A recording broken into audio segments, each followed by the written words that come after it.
नमस्कार साथियों, ज्ञान मित्रा में आप सबका स्वागत है। तो ग्रुप डी के एग्ज़ाम अभी चल रहा है और ग्रुप डी के एग्ज़ाम में अभी जो रिव्यू हम कर रहे हैं तो उसमें एक चीज़ हमको देखने में मिल रहा है कि जो एक टॉपिक है रिप्रोडक्टिव सिस्टम, इसमें से हर शिफ्ट में 1 से 2 क्वेश्चन पूछा जा रहा है, या तो वो सेक्सुअल रिप्रोडक्शन हो या तो एसेक्सुअल रिप्रोडक्शन हो। ठीक है, तो आज हम लोग सेक्सुअल रिप्रोडक्शन को खत्म करेंगे इसमें, और इसमें आपको एनसीईआरटी और प्रीवियस ईयर का एनसीईआरटी और प्रीवियस ईयर क्वेश्चन, ठीक है, इसमें मिलने वाला है आपको। ठीक है, पूरा 130 क्वेश्चन है इसमें, इतना कर लीजिएगा तो सेक्सुअल रिप्रोडक्शन से आप लोग को कहीं से भी एक भी क्वेश्चन नहीं छूटने वाला है। इसमें इजी, मॉडरेट और टफ सारा क्वेश्चन डाले हुए हैं। चलिए शुरू करते हैं। प्रजनन क्या है? तो प्रजनन क्या है? तो संतति उत्पन्न यानी कि संतान उत्पन्न करने की एक प्रक्रिया होता है। ठीक है, प्रजनन क्यों आवश्यक है? क्यों? अपने वंश को बढ़ाने के लिए, प्रजाति को अस्तित्व में रखने के लिए क्या होता है?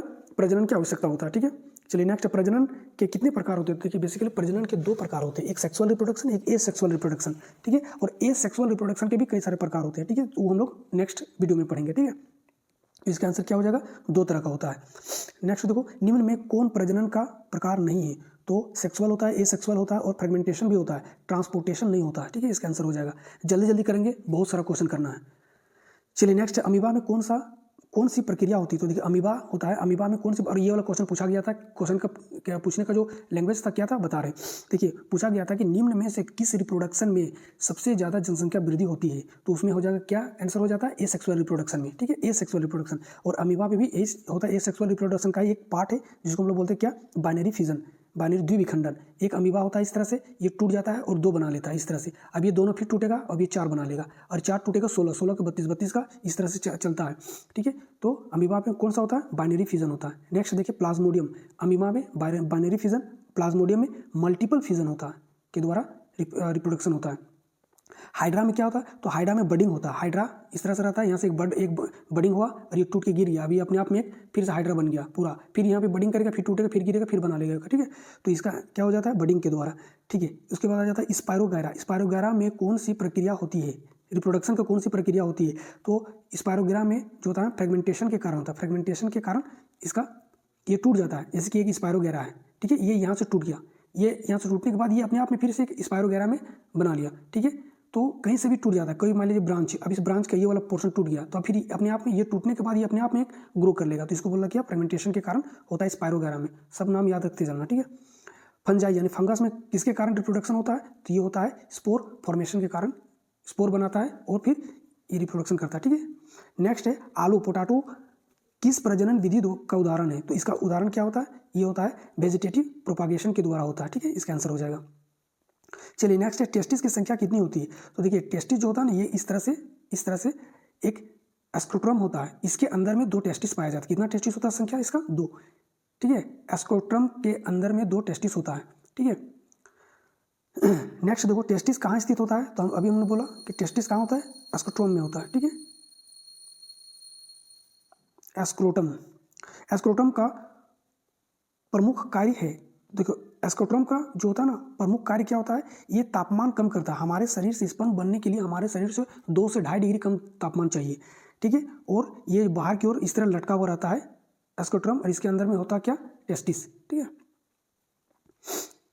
चलिए स्पर्मेटोजेनेसिस कहाँ होता है? तो स्पर्मेटोजेनेसिस का मतलब क्या होता है कि स्पर्म का बनने की प्रक्रिया को स्पर्मेटोजेनेसिस कहा जाता है। और ये होता कहाँ है? तो ये होता है सेमनीफेरस ट्यूब्यूल्स में होता है। ये जो हमने अभी बनाया इस तरह से, अब यहाँ पे होता है टेस्टिस। अब इस टेस्टिस को ले लो, एक टेस्टिस को ले लो कोई सा भी, तो ये रहा टेस्टिस। अब इसको हम थोड़ा बढ़िया से बना दिखाते हैं आपको। ठीक है, ये हो गया टेस्टिस। अब टेस्टिस में इस तरह से ना बहुत इस तरह से थैलानुमा स्ट्रक्चर होता है इस तरह से। ठीक है, अब यहाँ पे होता है सेमिनिफेरस ट्यूब्यूल्स, यहाँ पे इसके अंदर में, और यहीं पे बनता है स्पर्म। ठीक है, यहीं पे स्पर्म बनता है। अब ये स्पर्म बना, और ये स्पर्म बनने के बाद ना इस तरह से स्ट्रक्चर में फिर यहाँ पे होता है, और फिर यहाँ से एक पाइप जैसा निकला हुआ रहता है इस तरह से। ठीक है, इस तरह से यहाँ पे आके फिर ये यहाँ पे मैच्योर होता है, और ये यहाँ पे आके मैच्योर होता है इस जगह पे, इसको बोला जाता है एपिडेडमिस। ठीक है, एपिडेडमिस में तो स्पर्म बना कहाँ? सेमिनिफेरस ट्यूब्यूल्स में बना, यहाँ पे बना, और एपिडेडमिस में आके ये मैच्योर होता है, परिपक्व होता है, और इसको स्टोर करके रखता है। ठीक है, और जैसे ही इजैकुलेशन का समय आता है, फिर यहाँ से कहाँ जाता है? भास डिफरेंस में चला जाता है, और फिर वो भास डिफरेंस से फिर मूत्रमार्ग के द्वारा पेनिस के थ्रू बाहर निकल जाता है स्पर्म। ठीक है, तो यहाँ तक समझ में आ गया। चलिए आगे बढ़ते हैं। टेस्टोस्टेरोन कहाँ बनता है? टेस्टोस्टेरोन टेस्टिस में बनेगा। ठीक है, टेस्टिस में बनता है। एपिडेडमिस का कार्य क्या है अभी बताएं। एपिडेडमिस शुक्राणु को भंडारण और परिपक्व बनाता है, जन्म लेता है, कहाँ पे जन्म लेता है तो सेमिनिफेरस ट्यूब्यूल्स में जन्म लेता है और परिपक्व कहाँ पे हो जाता है, एपिडेडमिस में ये मैच्योर होता है, ठीक है। भास डिफरेंस का कार्य क्या है, तो भास डिफरेंस का कार्य क्या है, तो ये जो है ना जब इजैकुलेशन का समय आता है तो स्पर्म को ले जाता है कहाँ पे, पेनिस में, और फिर यहाँ से इजैकुलेशन करवा देता है, ठीक है। चलिए नेक्स्ट है सेमिनल वेसिकल से क्या स्रावित होता है, तो सेमिनल वेसिकल से क्या स्रावित होता है, तो यहाँ पे एक सेमिनल वेसिकल जो होता है ये फ्रुक्टोज युक्त क्षारीय द्रव बनता है, ठीक है। सेमिनल वेसिकल क्या होता है, ये जब आप पढ़िएगा इस तरह से हम लोग का पेनिस होता है। अब यहाँ पे ये दो टेस्टिस होता है, यहाँ पे इस जगह पे जहाँ पे एनस के बाद यहाँ पे एक माफ कीजिएगा, यहाँ पे होता है एक ग्लैंड जिसको हम लोग बोलते हैं प्रोस्टेट ग्लैंड। प्रोस्टेट ग्लैंड के जस्ट ऊपर में होता है ये सेमिनल वेसिकल होता है। यहाँ से क्या यहीं पे इसको फ्रुक्टोज दिया जाता है, कहाँ पे, स्पर्म को फ्रुक्टोज दिया जाता है। क्यों, क्योंकि एनर्जी के लिए, स्पर्म को आगे बढ़ने में मदद करने के लिए फ्रुक्टोज और क्षार युक्त द्रव दिया जाता है, ठीक है यहाँ पे। और ये क्षार युक्त द्रव क्यों दिया जाता है, क्योंकि जो वेजिना के अंदर का जो एटमॉस्फेयर होता है वो होता है एसिडिक इन नेचर, ठीक है। अब इस एसिडिक नेचर को न्यूट्रल करने के लिए, एसिडिक नेचर पे कभी भी स्पर्म जिंदा नहीं रह सकता, वो मर जाएगा, उसको न्यूट्रल करने के लिए यहाँ पे क्षार युक्त द्रव डाला जाता है किसमें, स्पर्म में, ठीक है। जो हम लोग स्पर्म जो व्हाइट कलर का निकलता है वो सिर्फ स्पर्म नहीं रहता, उसमें कई सारी चीजें मिला हुआ रहता है, ठीक है। चलिए नेक्स्ट देखिए, प्रोस्टेट ग्लैंड का द्रव कैसा होता है, तो प्रोस्टेट ग्लैंड का द्रव जो होता है वो क्षारीय होता है, अभी बताएं, क्षारीय होता है, अम्लीय होता है, ठीक है। चलिए नेक्स्ट होता है बल्बोरेथ्रल ग्लैंड, एक होता है बल्बोरेथ्रल ग्लैंड। ये क्या करता है, तो बल्बोरेथ्रल ग्लैंड जो होता है यहाँ पे देखिए, जब इंटरकोर्स होता है महिला पुरुष के बीच में, तो मेल में जो उसका जो सिस्न होता है यानी कि जो पेनिस होता है उस पर देखिएगा कि एक गोंद जैसा लेकिन ट्रांसपेरेंट, पानी के जैसा रहता है, ट्रांसपेरेंट रहता है, गोंद जैसा चिपचिपा पदार्थ निकलता है, पहले स्पर्म निकलने से बहुत पहले निकलता है, ठीक है, स्टार्टिंग में ही। ये क्या करता है, इसका काम क्या है कि ये जो पेनिस का जो रास्ता होता है जहाँ से निकलता है, ठीक है, स्पर्म या फिर मूत्र, तो ये क्या करता है, इसको जो है ना वो चिपचिपा बना देता है, साफ करता है, ठीक है, चिपचिपा बना देता है, पूरा स्लिपी बना देता है। क्यों, क्योंकि जब स्पर्म जो होता है ना वो टेम्परेचर उसका ज़्यादा होता है, ठीक है, हाई टेम्परेचर तो रहता है ये, प्लस इसका जो स्पीड होता है बहुत तेज स्पीड होता है। अगर मान लिए ये ना हो, ग्लैंड ना हो और ये चिपचिपा पदार्थ ना निकले, तो इतने स्पीड में जो अंदर का जो दीवार होता है ना पेनिस का वो छिल देगा। इस कारण से इसमें चिपचिपा पदार्थ को लगा दिया जाता है जिससे कि स्पर्म को निकलने में सुविधा होता है, ठीक है। और इसी का बोला गया है, तो बल्बोरेथ्रल ग्लैंड को और किस नाम से जाना जाता है, तो इसको जाना जाता है कॉपर ग्लैंड के नाम से जाना जाता है, कॉपर ग्लैंड के नाम से जाना जाता है, ठीक है। ये इसके बारे में लिखा हुआ है, वही चीज़ जो हम बताएं अभी, पढ़ लेने एक बार इसको, ठीक है। फिर बोला गया 1 ml सीमेन में औसतन कितना स्पर्म होता है, तो 1 ml, अगर 1 ml हम लोग सीमेन यानी कि स्पर्म को लेते हैं तो उसमें लगभग 2 करोड़ से लेकर के 6 करोड़ तक स्पर्म होता है, यानी कि 20 से लेकर के 60 मिलियन तक स्पर्म हो सकता है, ठीक है। सीमेन का पीएच कितना होता है हम बताएं, सीमेन का पीएच क्या होता है, क्षारीय होता है, बेसिक नेचर होता है, यानी कि 7.2 से लेकर के 7.8 होता है। नेक्स्ट है ओवरीज की संख्या कितनी होती है, अब हम लोग देख लिए टेस्टिस की संख्या 2 था, ओवरीज की संख्या भी 2 ही होती है, एक लेफ्ट तरफ होता है, एक राइट तरफ होता है, ठीक है, इस तरह से महिला के। चलिए नेक्स्ट है oogenesis क्या होता है, जिस तरह से स्पर्म का बनना स्पर्मेटोजेनेसिस कहलाता है, उसी तरह से ओवरी एग का बनना oogenesis कहलाता है, ये महिलाओं में होता है, ठीक है। और ये कहाँ से होता है, ये ओवरी में बनता है, ठीक है। चलिए नेक्स्ट है 28 दिन के मासिक धर्म चक्र यानी कि मेंस्ट्रुअल साइकिल वाली महिलाओं में ओव्यूलेशन, यानी कि ओव्यूलेशन क्या होता है, oogenesis होता है। देखिए इसको समझिए, जब तक वर्ड नहीं समझिएगा ना आगे नहीं बढ़ पाएगा, ठीक है, इसको वर्ड को समझिए। oogenesis क्या होता है, oogenesis होता है अंडा का बनना oogenesis कहलाता है।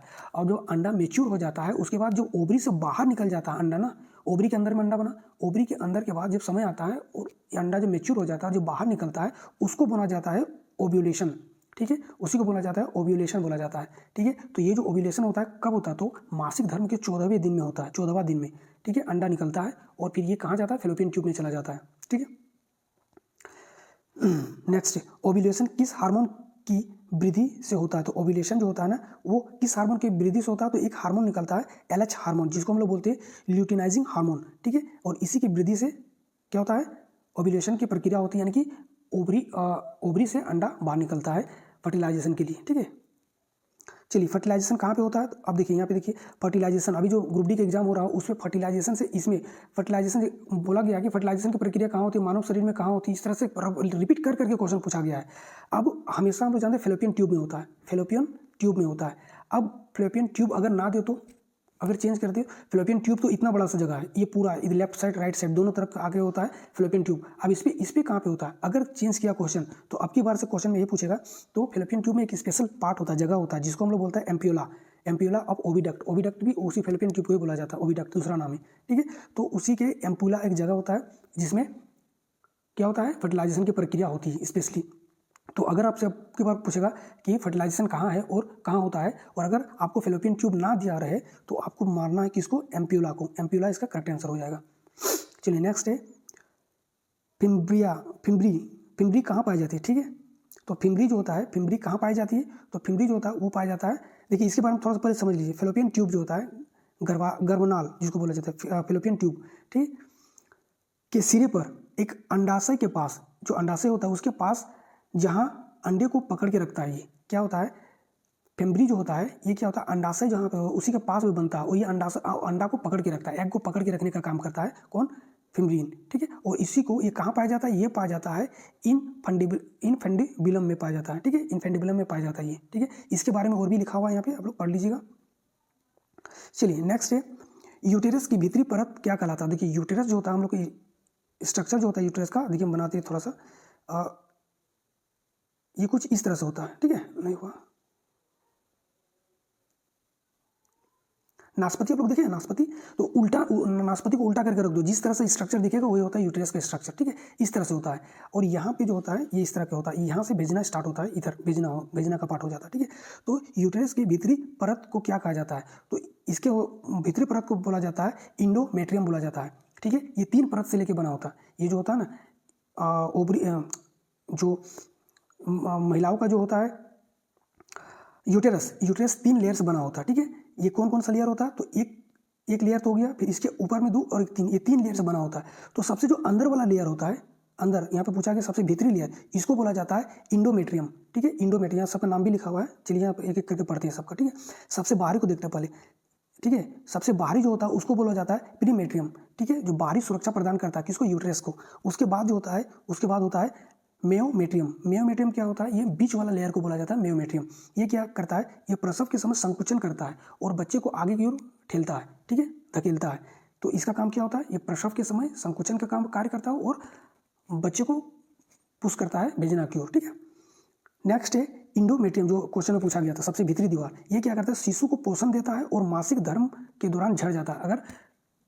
अगर जो एग हुआ वो फर्टिलाइज नहीं हुआ तो फिर क्या होता है ना, कि ये जो 3 जो लेयर बनता है उसमें जो अंदर वाला लेयर होता है वो झड़ जाता है, वरना निकल जाता है, पीरियडिक मेंस्ट्रुअल साइकिल के साथ बाहर निकल जाता है, ठीक है। और अगर एग जो है, एग को स्पर्म मिल गया और फर्टिलाइज हो गया तो यही दीवार जो होता है, एंडोमेट्रियम जो होता है, ये मोटा होने लगता है, ठीक है। और यहीं पे एंडोमेट्रियम में ही प्लेजेंटा होता है, यहीं पे प्लेजेंटा होता है एंडोमेट्रियम में, ठीक है। पूछा जाएगा प्लेजेंटा कहाँ होता है, तो सबसे आंतरिक दीवार में होता है, ठीक है।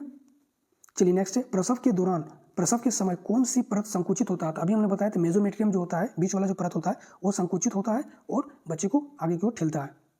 नेक्स्ट है सर्विकल केनाल और वेजिना मिलकर क्या बनाता है। तो देखिए एक केनाल होता है सर्विकल केनाल, इस तरह से होता है, ठीक है। ये यहाँ पे होता है सर्विक्स, और ये जो देखिए वेजिना जो होता है, हम लोग वेजिना बाहरी जो स्ट्रक्चर होता है फीमेल का, उसको हम लोग वेजिना बोलते हैं, बल्कि ये सही नहीं है। वेजिना ये बाहरी स्ट्रक्चर को नहीं बोलते, ये जो नली होता है ना ट्यूब, इसको बोला जाता है वेजिना। और वेजिना में ही स्पर्म को डाला जाता है और यहाँ से फिर ये अंदर की ओर जाता है और यहाँ पे फिर होता है आपका, जिसको बच्चेदानी बोलता है या फिर यूटेरस बोला जाता है महिलाओं का, ठीक है। तो ये वाला पोर्शन जिसको बोला है सर्विक केनाल, और ये वाला, ठीक है, सर्विकल केनाल और वेजिना, ये जो वेजिना वाला पार्ट है, ये दोनों मिल के क्या बनाता है, ये दोनों मिल के बर्थ केनाल बनाता है, यानी कि यहीं से बच्चा जन्म लेता है, इसको बर्थ केनाल कहा जाता है, ठीक है। हम पिक्चर इतना अच्छा से नहीं बना पा रहे हैं, आप लोग एक बार इमेज में जाकर सर्च कीजिएगा ना तो मिल जाएगा आपको सब, ठीक है। स्पर्म्स किस भाग में छोड़े जाते हैं, तो वेजिना में छोड़े जाते हैं स्पर्म, ठीक है। चलिए नेक्स्ट है लैक्टेशन। अब माफ करना, लैक्टेशन किस हार्मोन से नियंत्रित होता है। ठीक है। लैक्टेशन जो होता है ये किस हार्मोन से नियंत्रित होता है? तो इसका एक हार्मोन होता है प्रोलैक्टिन। लैक्टेशन क्या होता है? जो दूध निर्माण होता है, दूध का निर्माण होता है महिलाओं में, जब बच्चा जन्म ले लेता है तो फिर दूध का निर्माण होता है, तो इसी को बोला जाता है लैक्टेशन की प्रक्रिया। और ये किस हार्मोन के कारण होता है? ये होता है प्रोलैक्टिन के कारण, ठीक है। इसके बारे में यहाँ पे लिखा हुआ है, एक बार पढ़ लेना आप लोग, ठीक है। मिल्क इजेक्शन, अब दूध का निर्माण तो हो गया लैक्टेशन के कारण, अब मिल्क का इजेक्शन कौन कराता है? तो मिल्क का जो इजेक्शन कराता है वो कराता है ऑक्सीटोसिन, ठीक है। ऑक्सीटोसिन हार्मोन होता है जो मिल्क का इजेक्शन कराता है, ठीक है। चलिए नेक्स्ट है मेंस्ट्रुअल साइकिल की औसत अवधि कितनी होती है? तो मेंस्ट्रुअल साइकिल जो होता है उसकी औसत अवधि जो होता है वो कितने दिन का? पूरा मेंस्ट्रुअल साइकिल के बाद क्या, मासिक धर्म जो होता है उसके जो साइकिल होता है एक पूरा साइकिल, तो स्टार्ट शुरू से लेकर के जब खत्म होता है तब तक का वो होता है 28 दिन का, ठीक है। ठीक है। मेंस्ट्रुअल फेज, देखो मेंस्ट्रुअल साइकिल में एक चीज़ आता है मेंस्ट्रुअल फेज। हम लोग मेंस्ट्रुअल साइकिल हम लोग आमतौर पे अभी तक बहुत काम तो इतना बोल रहे हैं कि 90% जो बच्चे होंगे उसको मेंस्ट्रुअल साइकिल का मतलब सिर्फ वो 5 दिन होगा जो महिलाओं में होता है, जो पीरियड्स के समय होता है। मगर मेंस्ट्रुअल साइकिल सिर्फ यही नहीं होता, मेंस्ट्रुअल साइकिल पूरा 28 दिन का होता है। और मेंस्ट्रुअल साइकिल इन 28 दिन में एक फेज होता है जिसको हम बोलते हैं मेंस्ट्रुअल फेज। ये फेज होता है सिर्फ 1 से लेकर के 5 दिन का। अब 1 से लेकर 5 दिन क्यों बोला गया? क्योंकि जैसे जैसे महिलाओं को उम्र बढ़ते जाता है ना, ये तो 12 से 14 साल के बीच में ये शुरू हो जाता है, ठीक है, महिलाओं में। और ये जैसे जैसे एज बढ़ने लगता है, जैसे 45 के बाद ये धीरे धीरे घटता है, 55-60 तक खत्म हो जाता है, ठीक है, पूरी तरह से। इसलिए इसको 1 से 5 तक दिया गया। जो स्टार्टिंग में होता है वो 5 दिन का होता है और फिर धीरे धीरे घटते घटते फिर 4 दिन, फिर 3 दिन, फिर 2 दिन, फिर 1 दिन और फिर धीरे से फिर उसके बाद खत्म हो जाता है मेंस्ट्रुअल साइकिल फेज, ठीक है। यानी कि ओवरी से अंडा को बनना रुक जाता है, ठीक है। ओव्यूलेशन कब होता है? ओव्यूलेशन यानी कि ओव्यूलेशन कब होता है? ओवरी से जो परिपक्व एग होता है यानी कि मैच्योर एग होता है ओवरी से बाहर निकलता है, उसको ओव्यूलेशन कहा जाता है। और अंडा जो बनता है ना उसको oogenesis कहा जाता है। याद रखना, फिर से बार बार रिपीट इसलिए कर रहे हैं कि आप लोग को इस सब चीज़ में, ये दोनों वर्ड में आप लोग को दिक्कत होगा। स्पर्मेटोजेनेसिस, स्पर्म का बनना स्पर्मेटोजेनेसिस कहलाता है, ठीक है, ठीक है। और स्पर्म फिर बाकी तो बता दिए कि कहाँ पर परिपक्व होता है, कहाँ पर स्टोर होता है जाके, ठीक है, एपिडेडिमिस में होता है, ठीक है।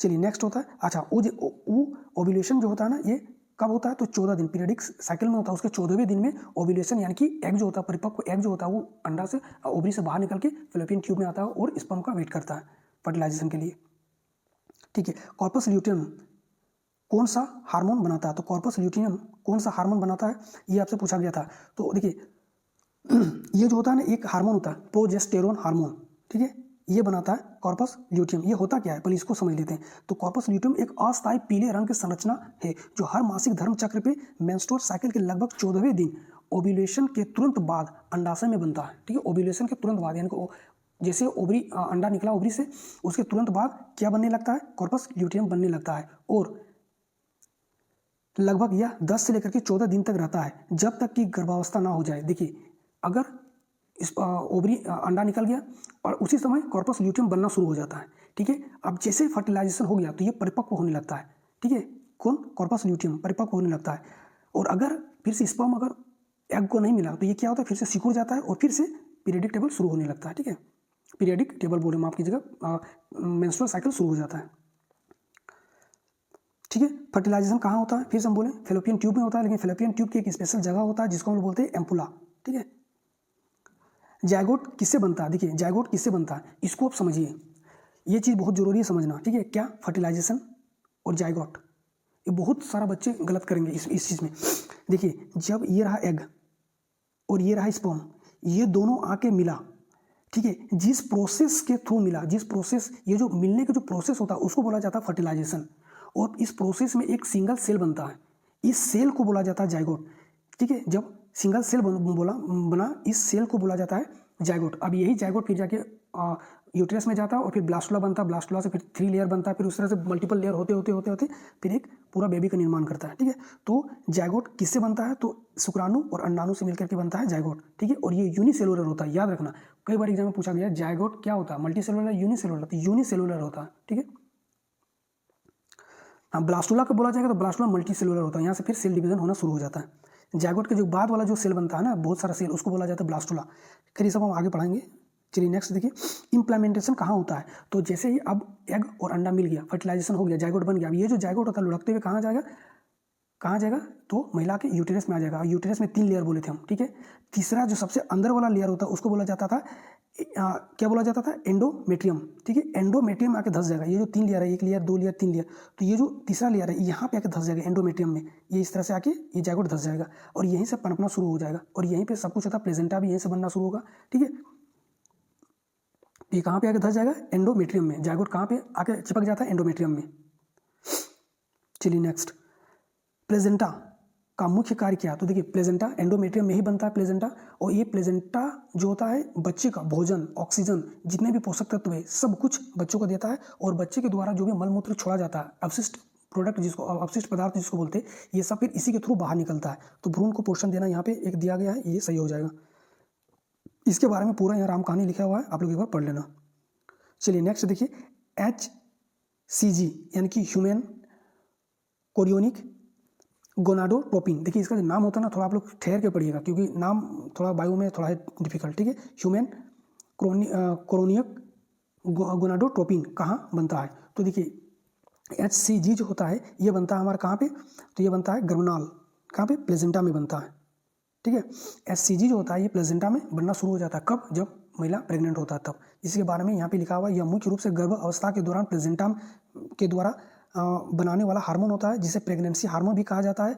यह गर्भावस्था की पुष्टि करने, अच्छा जैसे कि होता है ना कि कोई महिला प्रेग्नेंट हुआ है या नहीं हुआ है, तो एक क्वेश्चन पूछा जा सकता है आपका, किस हार्मोन की जांच से ये पता चलता है कि कोई महिला प्रेग्नेंट हुआ है कि नहीं, तो HCG हार्मोन जो होता है इसी की जांच से पता चलता है कि कोई महिला प्रेग्नेंट है या नहीं, ठीक है। चलिए नेक्स्ट देखिए, प्रसव के समय कौन सा हार्मोन प्रमुख होता है। देखिए प्रसव के समय इसको ट्रिक से याद रखने का तरीका हम बता रहे हैं, आप थोड़ा थोड़ा हम बताएंगे ट्रिक आप लोग को ताकि याद रहेगा, क्योंकि यहाँ वर्ड बहुत ज़्यादा है। तो जब भी महिला जो प्रसव होता है वो जब हॉस्पिटल में ले जाया जाता है तो डॉक्टर उसको बोलते हैं लंबे सांस लो, यानी कि ऑक्सीजन लो। तो ऑक्सीजन लेना, ऑक्सीटेशन, ठीक है, लंबे सांस लो, यानी कि ऑक्सीटेशन हार्मोन होता है जो प्रसव के समय ये हार्मोन निकलता है। चलिए नेक्स्ट, अब देखिए महिलाओं में कई सारे ऐसे हार्मोन होते हैं, रिप्रोडक्टिव हार्मोन जो बनता है, ठीक है। ये हम 2-3 पढ़ देते हैं, 14 या 15 है, ठीक है।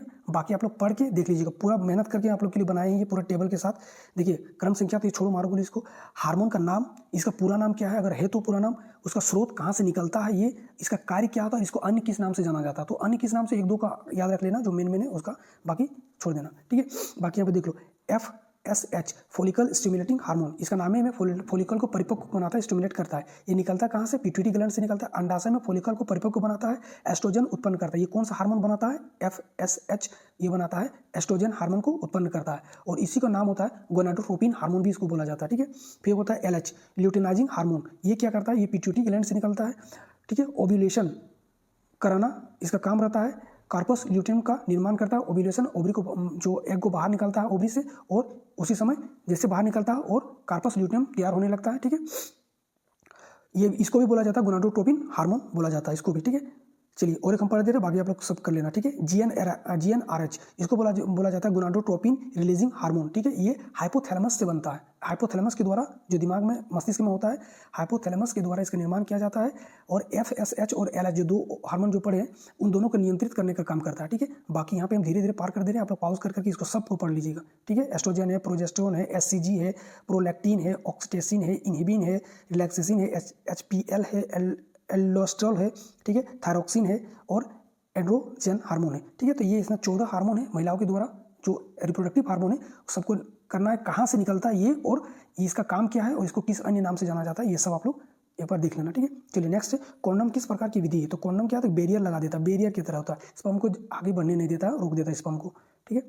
चलिए नेक्स्ट है, कॉपर टी किस विधि के द्वारा कार्य करता है, यानी कि उदाहरण इसका कौन सा है, तो ये होता है IUCD यानी कि इंट्रा यूटेरियन यहाँ देखो ना लिखा हुआ है, इंट्रा यूटेरियन कॉन्ट्रासेप्टिक डिवाइस, ठीक है। इसका होता है कॉपर टी, एक टी शेप का इस तरह से डिवाइड होता है, जो कि जो ये लगता कैसे बता रहा है, ठीक है। ये तो हो गया आपका इस तरह से उल्टा नाशपाती की तरह होता क्या, यूटेरस होता है। अब यहाँ से एक आने का और इधर से 2 होता है, दोनों तरफ से फेलोपियन ट्यूब का जगह होता है जो अंडा को लेके यानी कि फर्टिलाइजेशन के बाद एग को लेके आता है इधर से, ठीक है, जायगोट को। अब यहीं पे कॉपर ट्यूब को इस निकाल किया जाता है और यहाँ पे इस तरह से पुट कर दिया जाता है, ठीक है। यानी कि अब जो है ना स्पर्म ना तो इधर जा पाएगा ना तो अंडा इधर से आ पाएगा, तो ये इस तरह से फिक्स हो जाता है। आप लोग पिक्चर में देख लीजिएगा अच्छे से, वहाँ पे दिया। तो कॉपर टी किस विधि के द्वारा कार्य करता है या फिर इसका उदाहरण है तो IUCD विधि के द्वारा, ठीक है। यहाँ पे पूरा इसके बारे में डिटेल लिखा हुआ है। वैस्कोटोमी, ठीक है। वैस्कोटोमी किसमें की जाती है, तो वैस्कोटोमी यानी कि पुरुष नसबंदी, पुरुषों का जो नसबंदी, मेल का जो नसबंदी किया जाता है उसको बोला जाता है वैस्कोटोमी। और ये किसको काटा जाता है, तो ये जो होता है ना वास डिफरेंस को काट दिया जाता है और उसको मोड़ के फिर उसको सीधे मतलब सील कर दिया जाता है या फिर उसको बांध दिया जाता है, तो ये हो जाता है वास्क डिफेंस, ठीक है।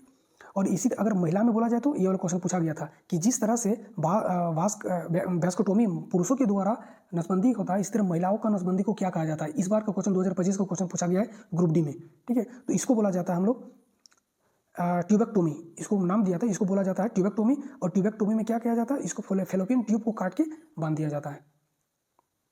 नेक्स्ट, एड्स किसके कारण होता है, तो एड्स एक वायरस के कारण होता है, HIV वायरस के कारण होता है, हम लोग को पता है, ठीक है। चलिए नेक्स्ट है, निम्न में से कौन STD सेक्सुअली ट्रांसमिटेड डिजीज नहीं है, यानी कि जो सेक्सुअली ट्रांसमिट होता है डिजीज वो कौन सा नहीं है, तो गोनोरिया है, सिम्प्लिसिस है, एड्स होता है, डायबिटीज नहीं होता सेक्सुअली ट्रांसमिट, ठीक है, ये दूसरा कोई डिजीज है, ठीक है। नेक्स्ट है एस्कोट्रम, ठीक है। एस्कोट्रम अंडाशय, अंडकोश बोला जाता है इसको, या फिर वृष्णकोश बोला जाता है, या फिर एस्कोट्रोम, आप जो बोल लें, ठीक है। तापमान शरीर के तापमान से 2 से 2.5 डिग्री कम होता है, स्पर्म को बनने के लिए इतना कम तापमान की जरूरत पड़ती है, ठीक है। नेक्स्ट देखिए, सेमनीफेरस ट्यूबल्स में के बीच कौन सी कोशिकाएं होती है, सेमनीफेरस ट्यूबल्स जहाँ पे स्पर्म बनता है इसी ट्यूबल्स में बनता है, पिक्चर से हम अच्छे से भी बता दिए थे, ठीक है। और ये जो कोशिकाएं होती है इस कोशिका के बारे में बोला गया, तो इसको बोला जाता है लीडिंग सेल्स, ठीक है। लीडिंग सेल क्या बनाता है, तो लीडिंग सेल क्या बनाता है, तो ये बनाता है टेस्टोस्टेरोन हार्मोन बनाता है, ठीक है। स्पर्म्स का सिर जो हेड होता है स्पर्म का, अब स्पर्म देख लो स्ट्रक्चर इसका किस तरह से होता है, तो स्पर्म का स्ट्रक्चर कुछ इस तरह से होता है, ठीक है। और यहाँ पे इसका पूंछ होता है, तो ये बोला स्पर्म का जो ये जो हेड होता है, हेड बड़ा होता है, ठीक है। हेड जो होता है किससे ढका होता है, ये हेड जो होता है इसको प्रोटेक्ट, हेड के अंदर में न्यूक्लियस होता है, इसको प्रोटेक्ट करना बहुत जरूरी है, तो इसी को किससे ढका होता है, तो ये एक्रोजोम से ढका होता है, ठीक है। एक्रोजोम होगा इसका करेक्ट आंसर, ठीक है। तो एक्रोजोम में कौन सा एंजाइम पाया जाता है, तो जो अब ये जो एक्रोजोम होता है यहाँ पे जो हम अभी बनाए थे स्पर्म का, ये जो एक्रोजोम होता है इसमें कौन सा एंजाइम पाया जाता है, तो इसमें एक एंजाइम पाया जाता है जिसको बोला जाता है हाइलुरोनिडेज, हाइलुरोनिडेज एंजाइम पाया जाता है, ठीक है।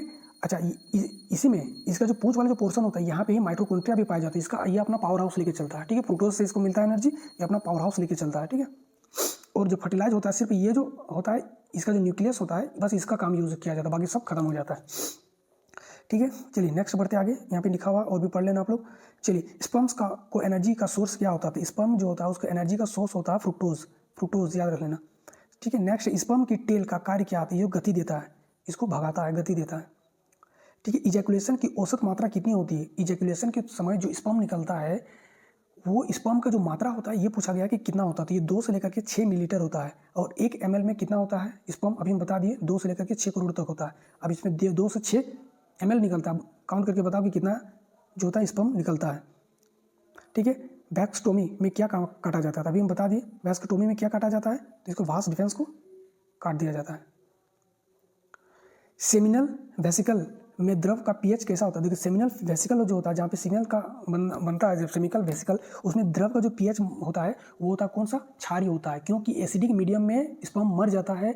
वेजिना में भी, वेजिना के अंदर का जो माहौल होता है यानी कि वहाँ का जो एटमॉस्फेयर होता है वो भी क्या होता है, एसिडिक होता है। इसको न्यूट्रल करने के लिए भी क्षारीय द्रव निकाला जाता है हम लोग का, कहाँ से, तो प्रोस्टेट ग्लैंड से, ठीक है। तो इसीलिए सेमिनल वेसल का जो पीएच मान होता है वो क्षारीय होता है, ठीक है। एसिडिक में तो मर जाएगा, और इसका जो पीएच अगर पूछ देगा कितना होता है 8.2 से लेकर के 8.6 तक होता है।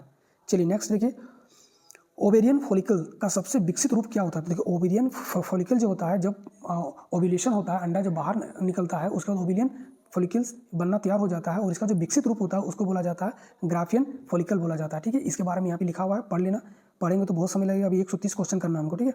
चलिए अभी आधा भी नहीं पहुँचे हैं। नेक्स्ट देखिए, सेकेंडरी oocyte अंडाशय यानी कि ओवरी से किस अवस्था में बाहर निकलता है, तो देखिए सेकेंडरी oocyte जो होता है वो अंडाशय से कब निकलता है, जब मियोसिस जो होता है सेकेंड रुक जाता है यानी कि सस्पेंडेड हो जाता है, तब ओवरी से सेकेंडरी oocyte निकलता है बाहर, ठीक है। ये क्वेश्चन टफ है, ठीक है, टफ क्वेश्चन में पूछा जा सकता है ये क्वेश्चन, डीपली हो सके तो ग्रुप डी को ना पूछे, लेकिन SSC में पूछा जा सकता है, NTPC में पूछा जा सकता है। चलिए नेक्स्ट है, मेरा काम है कि बताना, पूरा बताना, हो सकता है पूछ दे, ठीक है। नेक्स्ट देखिए, फेलोपियन ट्यूब का सबसे चौड़ा भाग कहाँ पे होता है? जहाँ पे फर्टिलाइजेशन होगा वहीं पे चौड़ा भाग होता है, और इस भाग को क्या बोला जाता है? एम्प्यूला। चलिए नेक्स्ट है, यूटेरस का आकार कैसा होता है? वो अभी बताए, उल्टा नाशपाती की तरह होता है, ठीक है।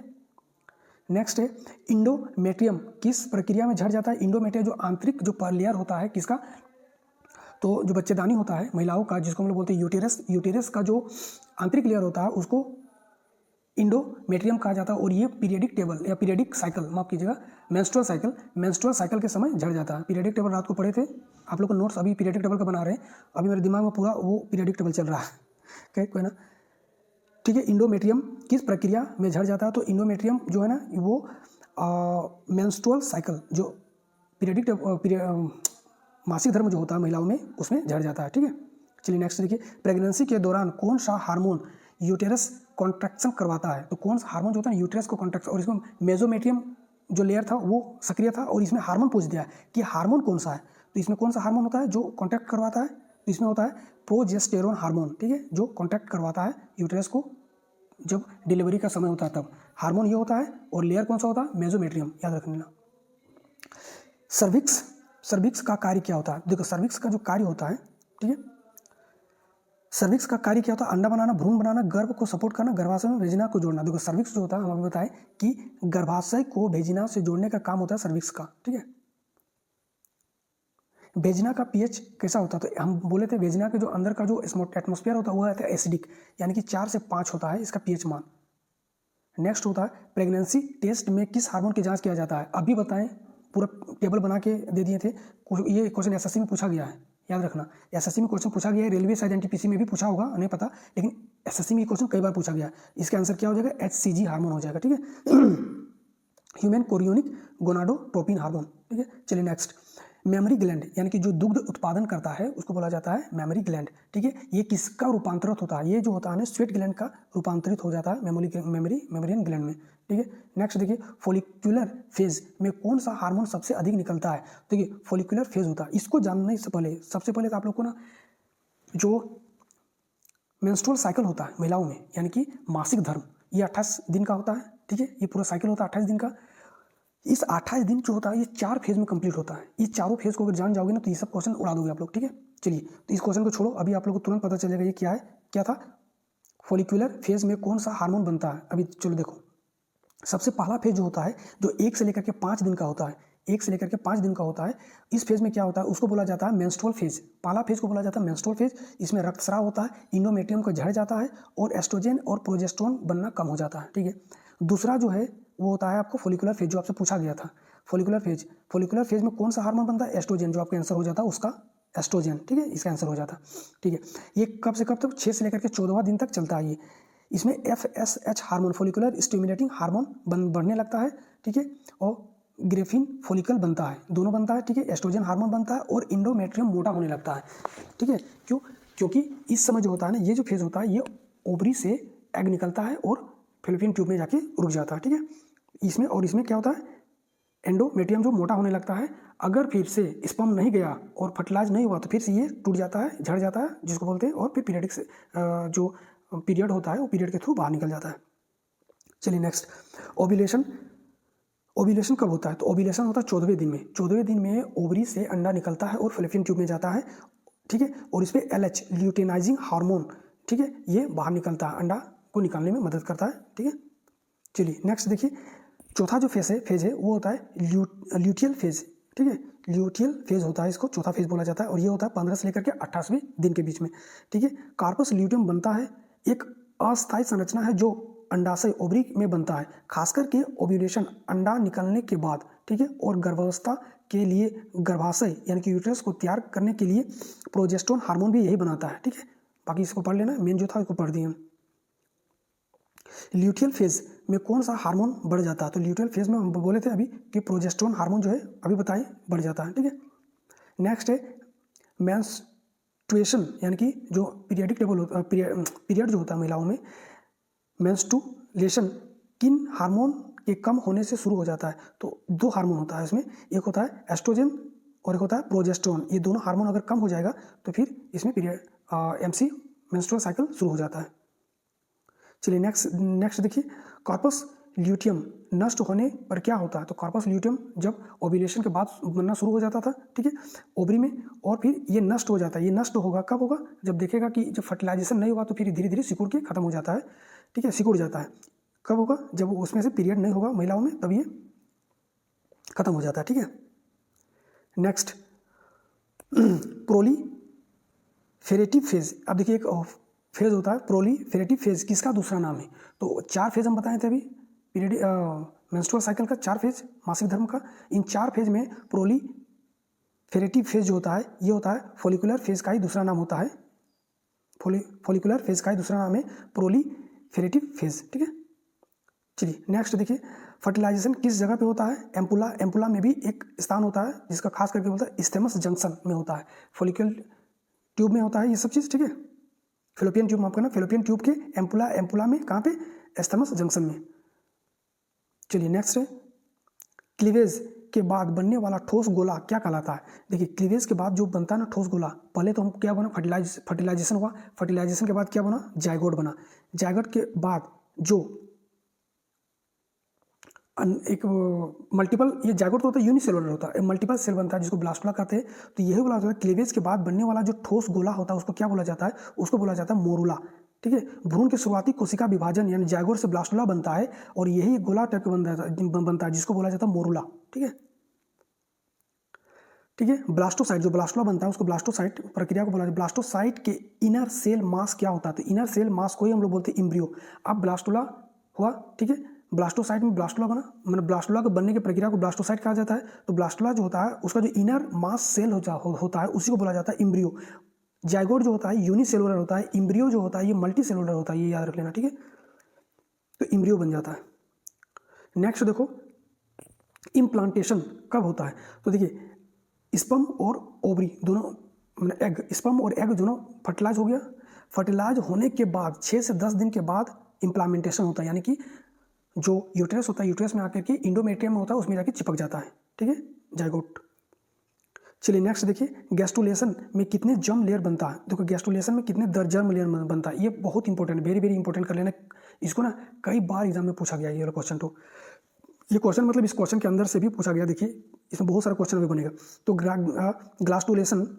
ग्रास्टुलेशन में कितने जर्म लेयर बनते हैं? तो इसमें 3 बनता है, लेकिन अब देख लो कैसे, इसके बारे में थोड़ा सा पढ़ लेते हैं, ठीक है। गैस्ट्रुलेशन भ्रूण विकास का एक महत्वपूर्ण चरण है जिसमें ब्लास्टुला नामक एकल कोशिका परत वाला 3 भ्रूण, 3 जो होता है ना भ्रूण जो होता है वो जर्म जिसको लेयर बोला जाता है, जिसमें एक्टोडर्म, मेसोडर्म और एंडोडर्म, ठीक है, ये 3 बनता है, ठीक है। अब ये तीनों के बारे में यहाँ पे बहुत ही अच्छा से बताया गया है। अब देखो सबसे पहले जो बाहरी लेयर होता है, फिर बीच का लेयर होता है, फिर आंतरिक लेयर होता है। सबसे बाहरी लेयर होता है उसको बोला जाता है एक्टोडर्म।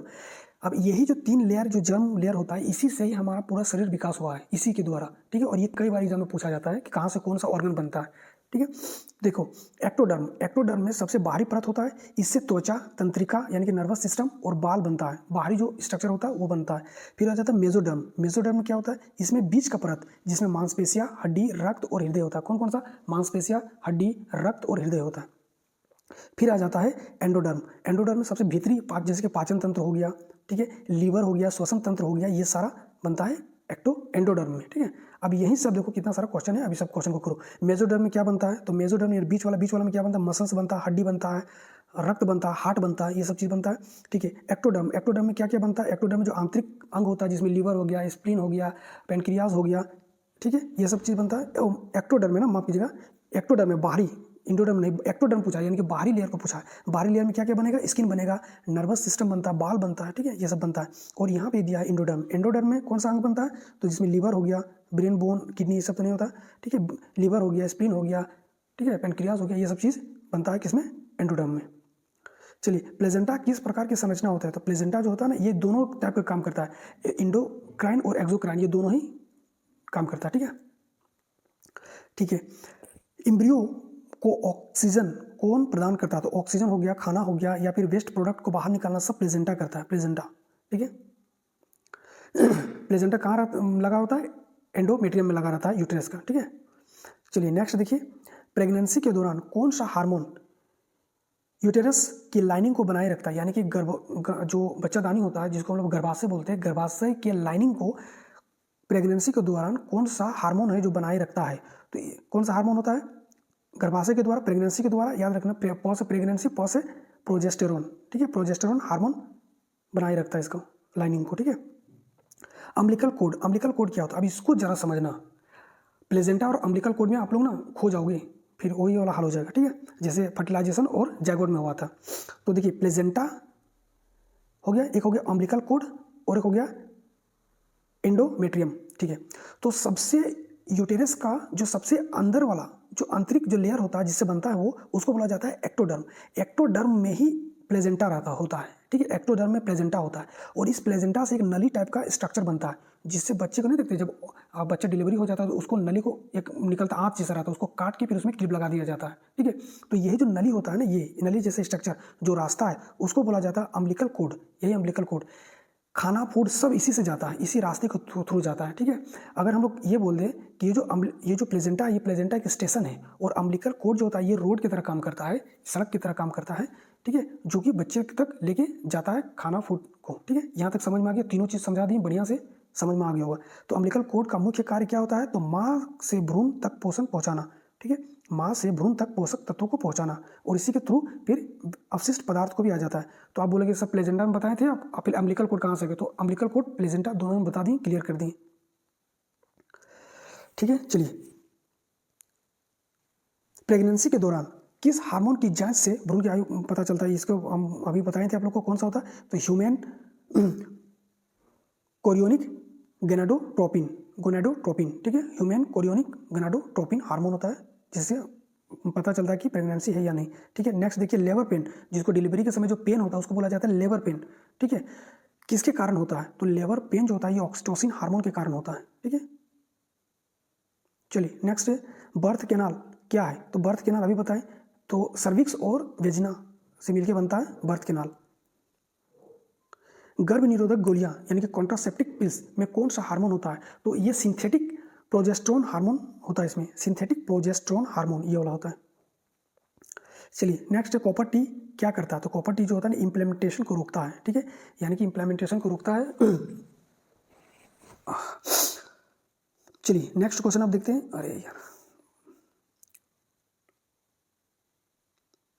चलिए, कॉन्डम किस एसटीडी से बचाव करता है? तो कॉन्डम जो होता है किस एसटीडी यानी कि सेक्सुअली ट्रांसमिटेड डिजीज से बचाव करता है?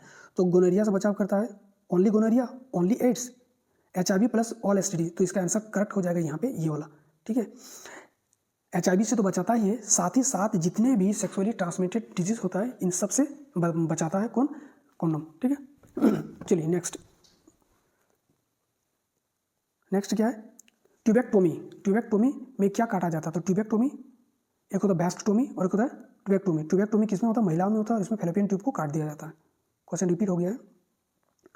सिफिलिस एक बीमारी होता है, सिफिलिस किसके कारण होता है? सिफिलिस जो होता है ये बैक्टीरिया के कारण होता है, और इस बैक्टीरिया का नाम क्या है? तो इस बैक्टीरिया का नाम है ट्रेपोनेमा पेलिडम, ठीक है, Treponema Palladium,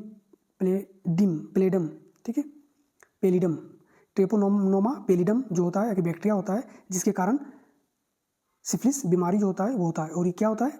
sexually transmitted disease होता है, एसटीडी होता है, ठीक है। ठीक है, गोनोरिया का कारण क्या है? इसका भी कारण गोनोरिया हो गया, सिफिलिस हो गया, दोनों का कारण ही होता है बैक्टीरिया। और इसमें कौन सा बैक्टीरिया होता है? इसमें बोला जाता है निसेरिया गोनेरिया नामक एक बैक्टीरिया होता है, निसेरिया गोनेरिया नामक बैक्टीरिया होता है जिससे गोनेरिया बीमारी होता है, ठीक है। फिर एक बीमारी होता है जेनिटल हार्पीज, ठीक है, एक बीमारी होता है जेनिटल हार्पीज। किस वायरस के कारण होती है? वायरस से फैलने वाला बीमारी है, ठीक है, और ये होता है HSV वायरस से, जिसका जो फुल फॉर्म होता है हार्पीज सिंप्लेक्स वायरस, ठीक है। इसका फुल फॉर्म क्या होता है? हार्पीज सिंप्लेक्स वायरस के कारण होता है। इसके बारे में यहाँ पे लिखा हुआ है, थोड़ा सा पढ़ लेना। इसमें 2 टाइप होता है, सुनना। इसमें जो टाइप 2 होता है ये थोड़ा राहत वाला होता है, मतलब ये कम खतरनाक होता है, टाइप 1 ज़्यादा खतरनाक होता है। और अगर ये हार्पीज बीमारी जो होता है ये हो गया तो जननांगों में हमेशा के लिए, जिंदगी भर के लिए घाव बना रहता है, छाले पड़े रहते हैं, ठीक है, ठीक है। चलिए, HIV का पूरा नाम क्या है? तो HIV का पूरा नाम क्या है? ह्यूमन इम्यूनो डिफिशियंसी सिंड्रोम, यह वायरस जिसको बोलते हैं, ठीक है। कौन सा एसटीडी वायरल है? देखिए वायरस के कारण जो एसटीडी रोग होता है उसको पूछा गया, तो कौन सा जो रोग होता है वो वायरस के कारण होता है या वायरल है। तो इसमें से अभी हम लोग पढ़े जेनिटल हार्पिस जो होता है ये वायरस के कारण होता है, बाकी जो गोनेरिया और सिफिलिस होता है ये बैक्टीरिया के कारण होता था।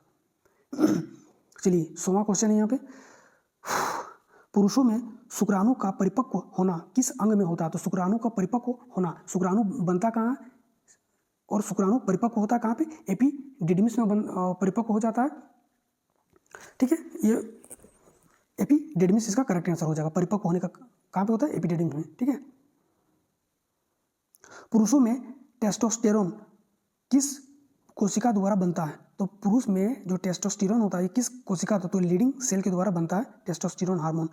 चलिए नेक्स्ट है, शुक्राणु की गतिशीलता किस संरचना की सहायता से होता है। तो एक फ्लैजिला, इसका जो पूंछ होता है ना फ्लैजिलम, जिसके कारण उसको फ्लैजिलम बोला जाता है, इसका पूंछ को। ठीक है, इस तरह से स्ट्रक्चर था, तो फ्लैजिलम के कारण होता है। चलिए नेक्स्ट है, मनुष्य में सामान्य गर्भकाल कितने दिनों का होता है। तो मनुष्य में जो सामान्य गर्भकाल होता है वो 280 दिनों का होता है। ठीक है, लगभग 9 महीना होता है। सेकेंडरी सेक्सुअल कैरेक्टर किस हार्मोन के कारण होता है। तो महिलाओं में एस्ट्रोजन के कारण होता है और पुरुषों में टेस्टोस्टेरोन के कारण होता है। तो इसका आंसर क्या हो जाएगा, सी नंबर का। चलिए नेक्स्ट देखिए, इन विट्रो फर्टिलाइजेशन। देखिए प्रचार में कई बार आप लोग जब टीवी देखते होंगे तो प्रचार देता होता है आईवीएफ करवा लो, आईवीएफ करवा लो बोला जाता है। तो आईवीएफ जो महिला या फिर जो पुरुष होता है वो जो नॉर्मल तरीका से जब माँ नहीं बन पाती है तो उसको आईवीएफ किया जाता है। इसमें क्या होता है, इसमें जो फर्टिलाइजेशन का जो प्रोसेस होता है ना वो शरीर के बाहर ट्यूब में किया जाता है। ठीक है, एक ट्यूब में किया जाता है और जब फर्टिलाइज हो जाता है तो फिर उस जो सेल होता है जायगोट जिसको बोलते हैं, उस जायगोट को लेके फिर महिला के यूटेरस में इम्प्लांट कर दिया जाता है। ठीक है, तो ये क्या होता है, महिला शरीर के बाहर, यानी कि महिला शरीर के बाहर में होता है। ठीक है, भ्रूण के संरक्षण यानी प्रोटेक्शन के लिए कौन सी झिल्ली होती है। तो भ्रूण जो होता है, भ्रूण के प्रोटेक्शन के लिए 2 तरह की झिल्ली होती है, एक तो होता है अम्नियन और एक होता है कोरियन। ये दोनों ही हो जाता है, ए और बी इसका करेक्ट आंसर हो जाएगा, डी नंबर का, ए और बी दोनों। ठीक है, किसे नेचुरल क्लोनिंग कहा जाता है। तो किसमें नेचुरल क्लोनिंग, यानी कि क्लोनिंग मतलब कहने का मतलब है जो क्लोन बनाया जाता है, किसी का एक हिस्सा लिया शरीर का और उसे क्लोनिंग, अभी ये टेक्नोलॉजी नहीं हुआ है, हो गया है एक, मतलब जैसे कि मनुष्य में नहीं हो पाया है, जैसे एक भेड़ का किया था, याद होगा आप लोग को। ठीक है, और फिर सुअर का किया लेकिन वो जल्दी मर गया था। ठीक है, इस तरह से अभी क्लोनिंग हो रहा है लेकिन मनुष्य में अभी तक नहीं हो पाया है। तो जो नेचुरल क्लोनिंग कहा जाता है, जो नेचर के द्वारा क्लोनिंग किया जाता है उसको बोला जाता है आइडेंटिकल ट्विंस। ठीक है, नेक्स्ट है, जायगोट का पहला विभाजन कितने समय में शुरू होता है। तो जायगोट बना पहला सेल, अब ये जो इसका जो डिवीजन होता है मल्टीपल होने के लिए, ब्लास्टोला बनने के लिए, ठीक है, वो होता है 24 घंटे से लेकर के 30 घंटे के बीच में होने लगता है डिवीजन, मल्टीपल सेल में बनने लगता है। ठीक है, शुक्राणु की जीवन अवधि महिला शरीर के अंदर कितना होता है। तो ये आमतौर पर देखा जाता है 48 से 72 घंटा का होता है, 48 से 72 घंटा। ठीक है, इसका करेक्ट आंसर हो जाएगा। नेक्स्ट है, पुरुषों में बाहरी जननांग में क्या शामिल होते हैं। तो पुरुषों में बाहरी जननांग तो एस्क्रोट्रम और पेनिस ये दोनों होता है, जिसको हम लोग बोलते हैं वृषण कोष, अंडकोष जिसको बोलते हैं, और पेनिस जिसको बोलते हैं। ठीक है, oogenesis किसमें शुरू होता है। तो oogenesis किसमें शुरू होता है। तो जन्म से पहले या जन्म के बाद या फिर युवावस्था में, गर्भधारण के समय। तो देखिए oogenesis यानी कि अंडा का बनना oogenesis कहलाता है, और ये जो होता है ये जन्म से पहले होता है, अंडा बन जाने के बाद फर्टिलाइज होने के पहले होता है, यानी कि जन्म से पहले होता है ये। इसका आंसर क्या हो जाएगा, जन्म से पहले। चलिए नेक्स्ट है, मेनोपॉज आमतौर पर शुरू मतलब किस आयु में शुरू हो जाता है। इसका देखो नाम में ही इसका पूरा आंसर छुपा है। मेनो यानी कि होता है कौन सा, मासिक धर्म, मेंस्ट्रुअल साइकिल। मेनो पॉज में जैसे कोई वीडियो चल रहा है बोलते हैं इसको पॉज करो यानी कि रोक दो, तो मेनोपॉज यानी कि मेंस्ट्रुअल साइकिल जो होता है, जो पॉज हो जाता है, रुक जाता है प्राकृतिक तरीका से, उसको बोला जाता है मेनोपॉज। और ये किस उम्र में होता है तो 45 से लेकर के 55 की उम्र में ये होने लगता है। ठीक है, धीरे धीरे ये जो 1 से लेकर 5 दिन तक था ना जो मासिक धर्म पीरियड, वो अब धीरे धीरे कम होकर के 4 दिन, 3 दिन, 2 दिन, 1 दिन, और फिर उसका पूरी तरह से खत्म हो जाता है। 60 के बाद तो पूरी तरह से खत्म हो जाता है। ठीक है, नेक्स्ट है, वाई क्रोमोसोम किसके लिए जिम्मेदार है। तो वाई क्रोमोसोम जो होता है वो मेल के लिए जिम्मेदार है, मेल जो होता है उसके लिए जिम्मेदार है। यहाँ पे देखो ये वाला क्वेश्चन भी पूछा गया था, एक्स जो होता है वो होता है फीमेल में, और XY जो होता है वो होता है मेल में। ठीक है, जब इसका एक्स से मिलेगा तो ये फीमेल बनाएगा, और इसका वाई और इसका एक्स से मिलेगा यानी कि XY जब बनेगा तो ये मेल होता है। तो वाई मेल, ये जो वाई होता है ये किसके लिए जिम्मेदार होता है, मेल के लिए, यानी कि बच्चा जो होता है वो नर जन्म लेगा उसके लिए जिम्मेदार है। ठीक है, भ्रूण का हृदय धड़कना कब से शुरू हो जाता है। जो भ्रूण होता है उसका हृदय जो होता है लगभग चौथे 1 महीना के बाद से धड़कना, चौथे महीना मान के चलो ना, चौथे सप्ताह, माफ कीजिए महीना नहीं, चौथे सप्ताह और 1 महीना।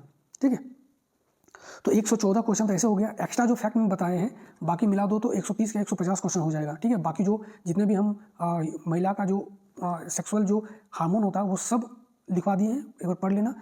वीडियो कैसा लगा आप लोग जरूर बताना।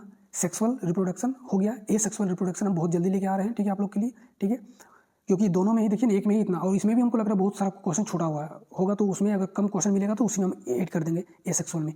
वीडियो कैसा लगा आप लोग जरूर बताएं। अगर वीडियो अच्छा लग रहा है, ये पूरा एनसीईआरटी अगर है, अगर आपको लग रहा है कि मेहनत कर रहे हैं, तो आप लोग प्लीज़ वीडियो को लाइक कीजिएगा और चैनल को सब्सक्राइब और बेल आइकन को प्रेस जरूर कर दीजिएगा, ठीक है। वीडियो देखने के लिए थैंक यू। तब तक के लिए जय हिंद, जय भारत।